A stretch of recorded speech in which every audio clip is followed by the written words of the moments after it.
మన తెలుగులో రాజమౌళి కంటే తోపు డైరెక్టర్ ఒకరు ఉన్నారు. ఆయన సినిమాలు కానీ ఇప్పుడు రిలీజ్ అయి ఉంటే ఫ్యాన్ ఇండియా రేంజ్లో వేరే రేంజ్లో దుమ్ము దులిపేస్తాయన్నమాట. ఆయన పేరు కోడి రామకృష్ణ. ఆయన తీసిన 2 సినిమాల గురించి చెప్తాను. వెంకటేష్ గారితో తీసిన దేవిపుత్రుడు, చిరంజీవి గారితో తీసిన అంజీ. ఈ 2 సినిమాలు కానీ ఇప్పుడు రిలీజ్ అయితే మాత్రం ఫ్యాన్ ఇండియా రేంజ్లో ఒక రేంజ్లో మాట వేరే రేంజ్లో దుమ్ము దులిపేస్తాయన్నమాట. అంటే ఇప్పుడు రిలీజ్ అయితే అని ఎందుకంటానంటే అప్పుడు ఆడియన్స్ ఎలా ఉన్నారో చెప్తాను. దేవపుత్రుడు నరసింహారెడ్డి సినిమాతో రిలీజ్ అయింది.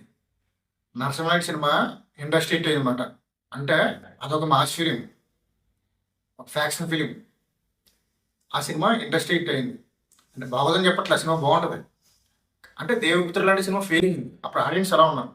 అంజీ సినిమా కూడా అంతే సేమ్. అంజీ లక్ష్మీ నరసింహ సినిమాతో రిలీజ్ అయింది. Lakshmi Narasimha cinema mass film.